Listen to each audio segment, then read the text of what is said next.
Hello everybody, and welcome to Green Screen Gamer. That's not what this is called. That is stupid. Strooping waffle. You know him, you might even love him.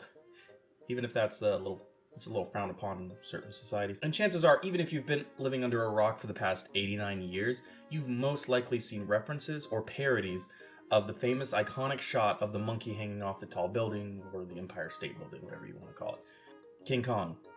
We're talking about King Kong. Over the course of 88 years, this great ape has been featured in like the likes of novels, movies with a shit ton of sequels and a bunch of spin-offs, comics, video games, a freaking animatronic multiple animatronics at theme parks, a fucking play. He has his own fucking play, which actually it looks really fucking cool. And of course, a fucking restaurant chain? Like, I shit you not. It's legit. It's a thing. We might even jump into that later. I don't fucking know. They even have an item on the menu called the Big One. And to be honest, I'm not sure if that's a euphemism for something else, but I'm uncomfortable. And although his media is comparatively bigger than him at this point and is still being made, there's one specific piece of media that has stuck with me ever since I first viewed it in theaters as a kid. And that is 2005's King Kong. Or as intellectuals call it, Peter Jackson's King Kong. Or as not so intellectuals call it, the one with Jack Black. Like, no love for Adrian Brody. No love for Adrian Brody. No love for girl. Whatever her name. I can't remember. Whatever, let's just set the stage. Circa 2003 to 2004. I'm a young and impressionable little shit that's main forms of entertainment are collecting action figures, playing Spider-Man for the PS1 on repeat, and never beating it because fuck Monster Rock, and picking my nose. Out of the blue one wintry night, I actually get called to my parents' room, which, unless I was in trouble, was pretty uncommon. Anyway, after reluctantly making my way to the room to receive whatever punishment was in store, I was actually instead told to sit and watch the new King Kong movie trailer by my dad. And in the span of the next few minutes, my mind was fucking blown, and thus sparked one of my many other obsessions. Monster movies. Now, although I wasn't really new to the world of monster movies at this point in my life, because, you know, I watched a bunch of movies like Godzilla and stuff like that, I will say that few movies did what 2005's King Kong did. And although I could rave, honestly, for hours and hours about how fucking amazing this movie is, even by today's standards, not only of cinema, but of CG, I'm actually going to be talking about the official video game of the movie instead, because, to my surprise, not a lot of people know about it or have played it. And it was, and still continues to be, a freaking major part of my childhood. And after playing it through in a single night, I now know why. This game is fucking terrifying. It's almost as terrifying as the movie, which somehow managed to be an action-adventure, rom-com, monster horror film tragedy, all bundled in one. As if being attacked by dinos wasn't bad enough, you even got the scene that I found creepy as a kid, but now looking back at it is probably just, well, you filmmakers know what you were doing. Let's just say that this shit didn't age well. You've got members dropping by the dozens whenever anything that isn't human pops up on the screen for more than a couple seconds. And then you've got the ravine. You know what I'm talking about. I don't know all that crazy with all that. What the fuck is that? That's a fuck no. Yeah, no, that scarred me as a kid. It was one of the things that definitely scarred me as a kid. And surprisingly enough, this scene was actually supposed to be in the original 1933 film, but was deemed too scary for audience. Yeah, I fucking wonder why. It was deemed too scary for me, and this movie was PG-13, by the way.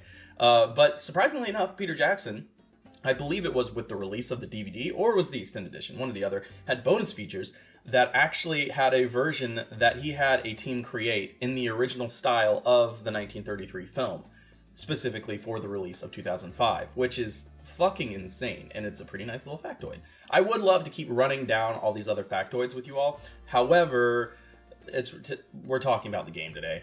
So, without further ado, welcome to the first episode of BITLOGGED. That's the working title for now. King Kong is what we're talking about today. And fucking take a shot every time I say his fucking name.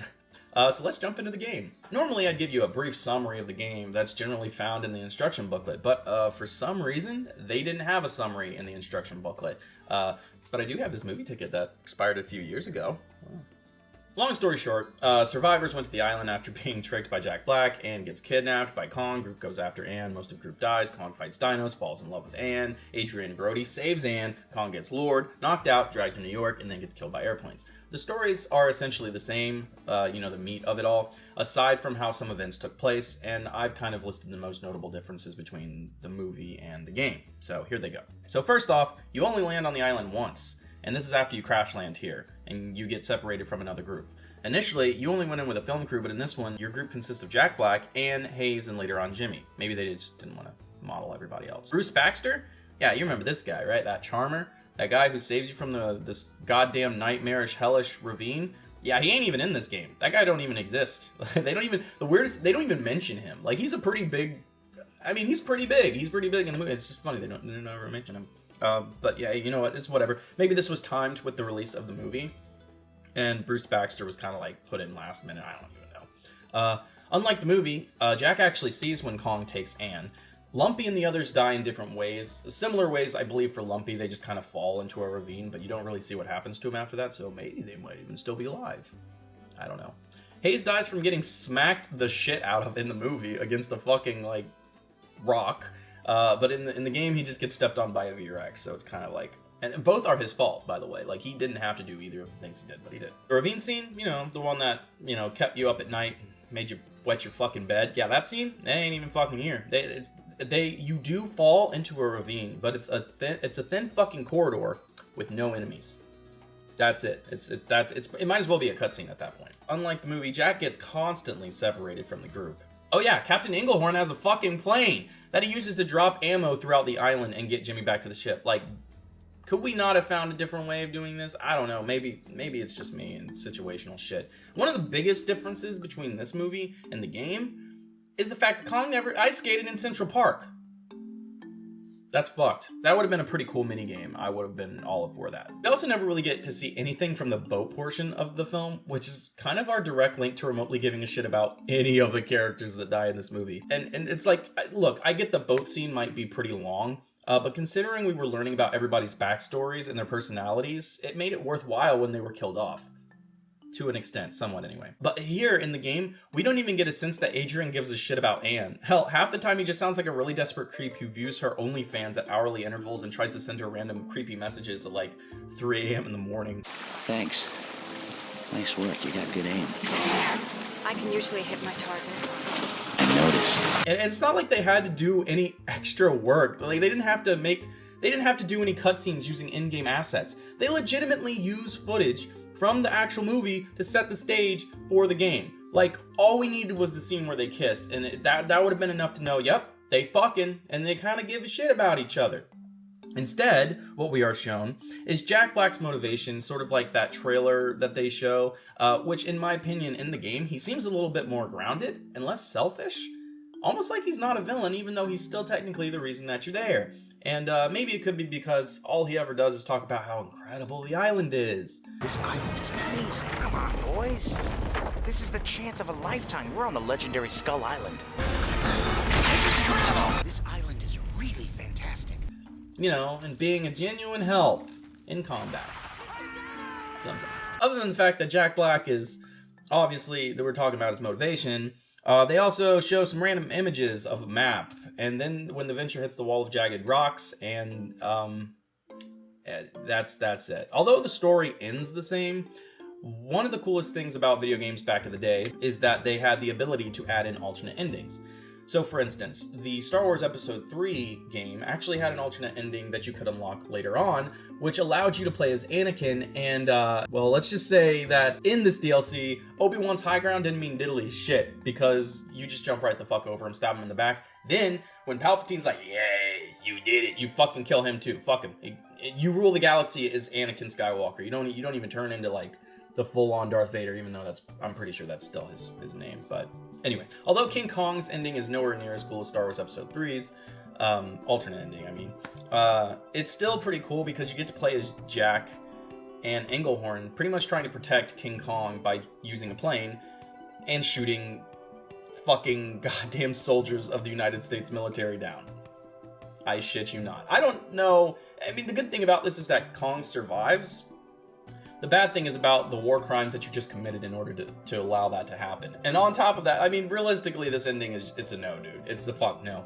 But I will say, I really do like the idea of Kong surviving without a heart transplant. So that's pretty nice. I think it's really, I think one way or another, it still remains faithful enough to this, like, to still be related to the movie. And although a lot of games took liberties to change the story of video games to center more around the gameplay, I believe this method is kind of what made movie games like this one stand out, almost be as independent as Spider-Man 2 in its video game.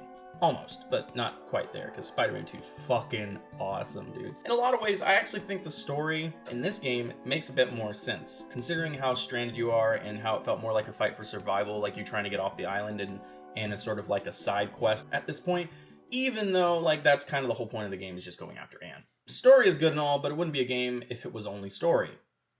Talking to you, visual novels. Now, I think it's time we dive into the gameplay.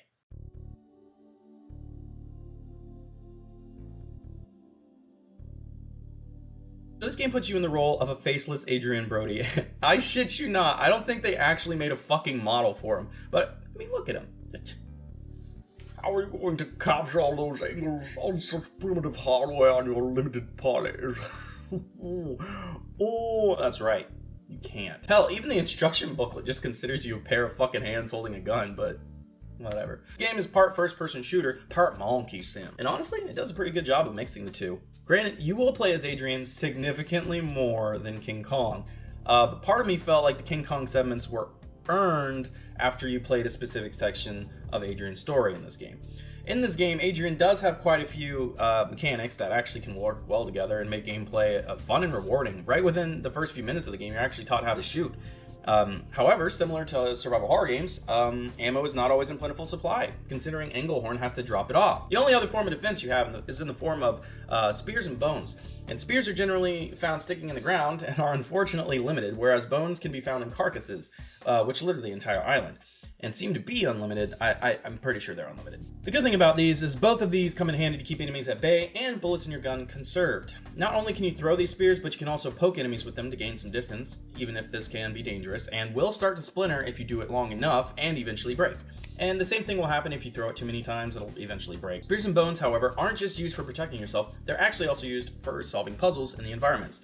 Some will call for you to light the end of your torch to burn some, prickly grass in order to proceed. Fire spears also, I believe, do more damage when thrown or poked, but don't quote me on that. One of my favorite mechanics is the lure mechanic, where you can stab a fish or a dragonfly or bugs, and you throw the spear into a certain area and it lures the creatures. Hell, you can even kill a normal enemy like a centipede, and anything that isn't a centipede will go towards that enemy. And I think even in some cases, the centipedes will actually eat each other if you do kill them that way. And it's kind of cool because everything on this island eats each other, and that's a great way to distract enemies, so you can either get around them or you can just kill them. I actually kind of like being able to manipulate these mechanics, or more of, I guess it's not really manipulating if it's kind of the way the game was meant to be played. I kind of like using these mechanics to get the edge in battle and make sure I conserved as much ammo as possible.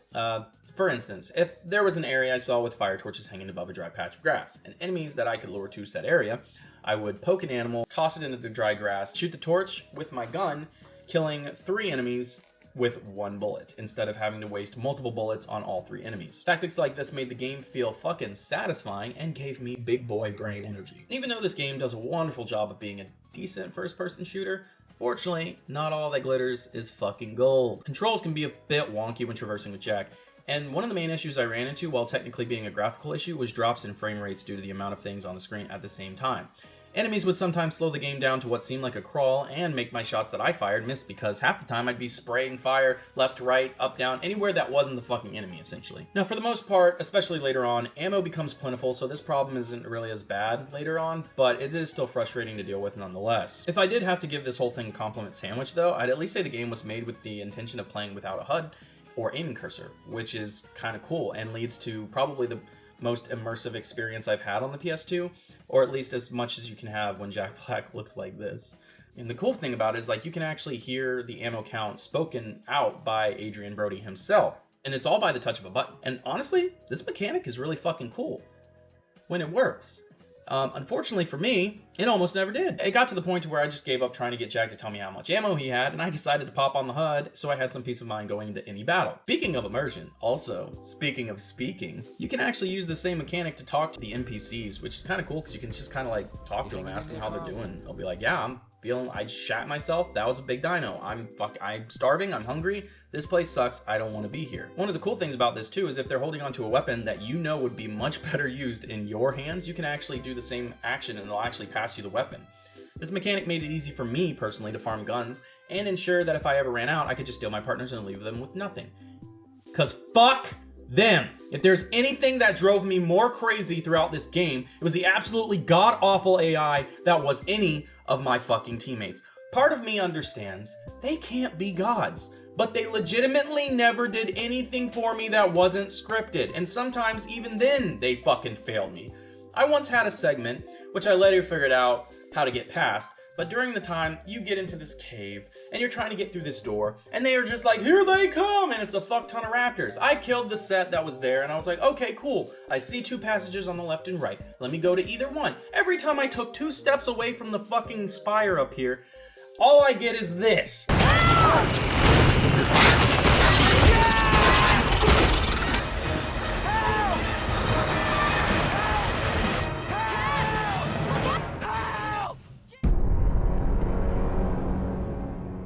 Legitimately, I couldn't take 2 steps away. There's 3 of you, and there's 1 of me, but you need my fucking help. How the fuck does that work? And I'm just wondering here, after this whole segment, how the fuck did you last this long? How did you last this long? I really kind of want to know. Literally, any inconvenience, no matter what it is, and it's this.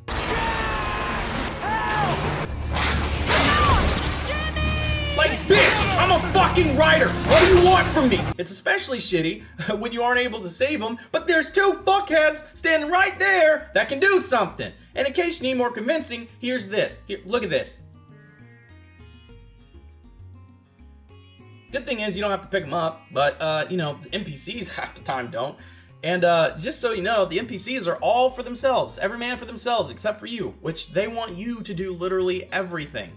And this happens even when you take damage. They're supposed to be medics, picking people up, so you'd think they could help you. Fuck that. They don't give a shit. And look at this. Look, all this fuckery. Look at this shit, all by itself. First off, I can't see.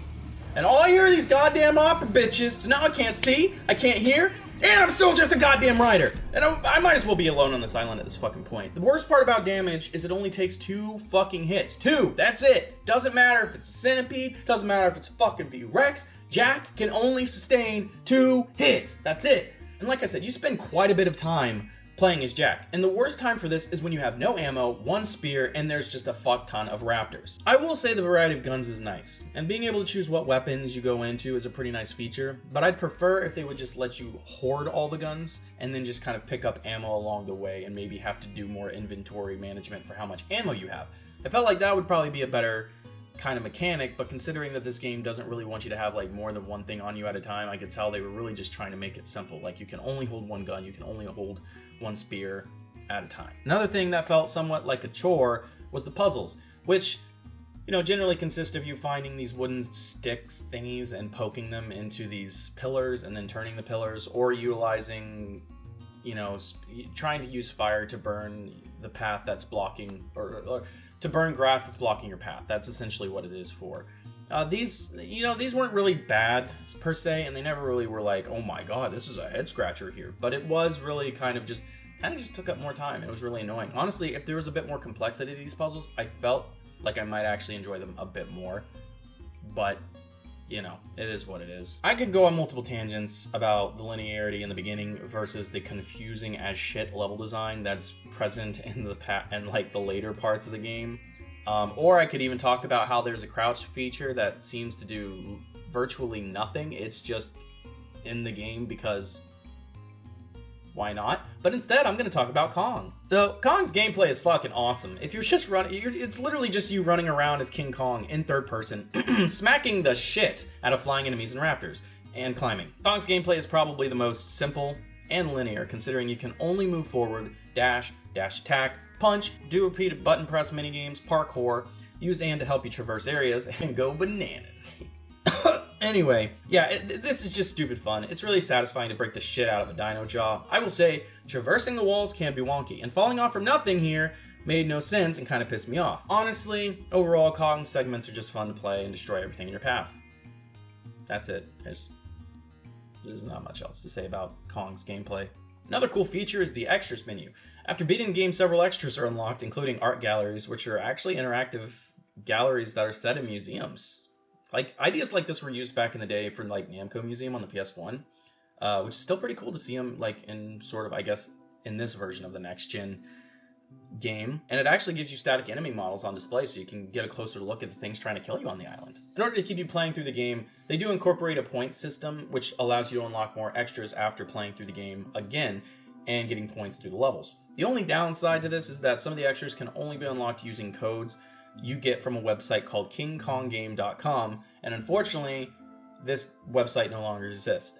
In fact, if you tried to go to this website, it would just take you to Ubisoft's website. Because, spoiler alert, they made the game! And although you might not be able to get these codes any longer, you can still enter a button combination on the main menu, unlock a cheats menu, and then just type in a cheat code. And this spares you the work, it gives you all the extras, and even spares you the hassle of getting 250,000 points to unlock the alternate ending. So anyway, 2005's movie was a visual marvel to behold back in the day, and this game is really no exception. Although the graphics of the PS2 version and anything equivalent of that time was dated to all hell, I will still say it looked pretty impressive. I was still impressed by things such as the water effects, textures, fucking the animations for Jack and Kong, honestly, environments, and even effects like volumetric god rays. Everything on the PS2 may look muddled, considering the lower resolution on the machine outputs, but it still did some pretty impressive things for the time.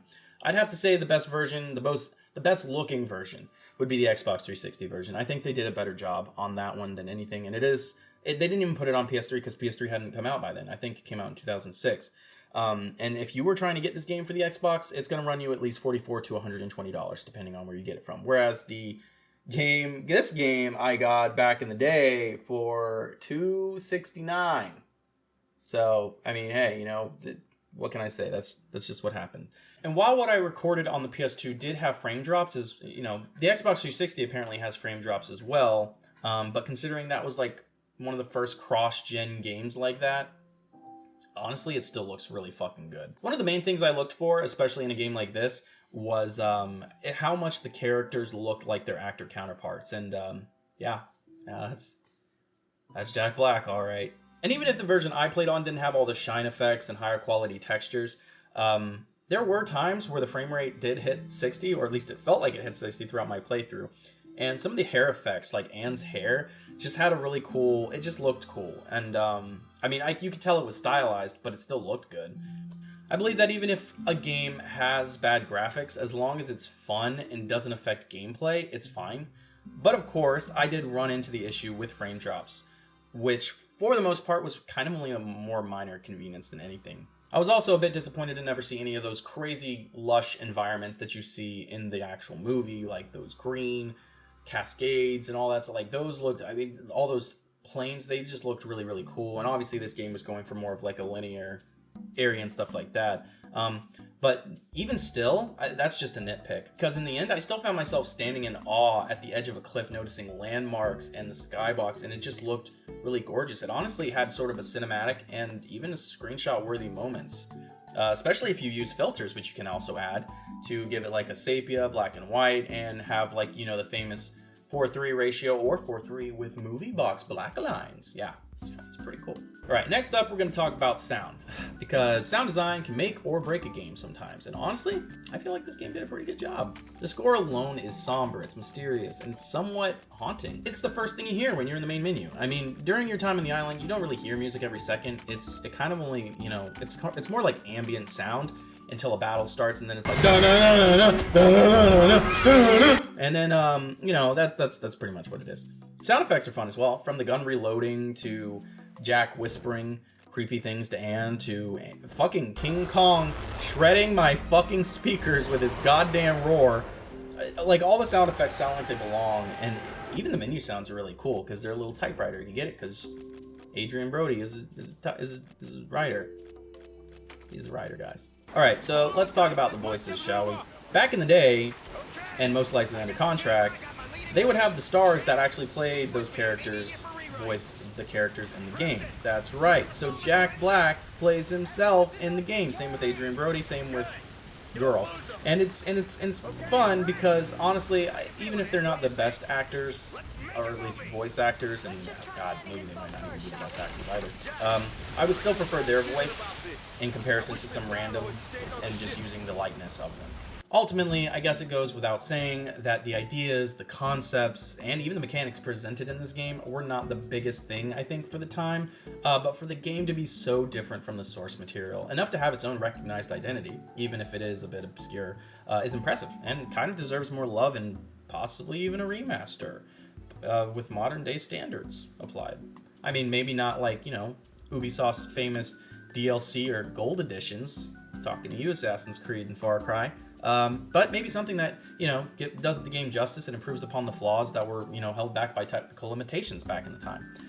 This game, although, for me, a nostalgic and sometimes haunting part of my childhood, it still holds water, pun intended, and shows that even experimental video games can still impress, even to this day. Well, that was the very first episode of BITLOGGED. I hope you all enjoyed. This was a lot of fun to get together. It was also really fun to just kind of go back in time and play King Kong again, because I really did miss this game. I don't know if you actually saw that, because the camera's a little weird, but it was a lot of fun. It was a lot of fun. Honestly, I'd love to do more of these games. I do have a bunch of underrated games or hidden gems for the PS2 and Xbox that I would love to be able to kind of throw on here and talk about how awesome they are and kind of go through all that. But I also would like to know what games you all would have me play, because I'm honestly always down for recommendations. As long as the game is within a decent price range and isn't like, I don't know, Rule of Rose or fucking Haunting Ground. You know, a game that's going to set me back like, I don't know, $300 to $900 for a PS2 game because it's never going to get remade or something like that. But anything else in the way, honestly, I would totally be down to play. So yeah, just let me know on that end. Yeah, that's it, everybody. Y'all have a good one. Stay safe out there. And if you haven't already, go and rewatch this movie, because I swear to God, I just rewatched it, and I was actually thoroughly impressed. It's a good movie. It's a good movie. Anyway, that's it. Have a good one. Bye.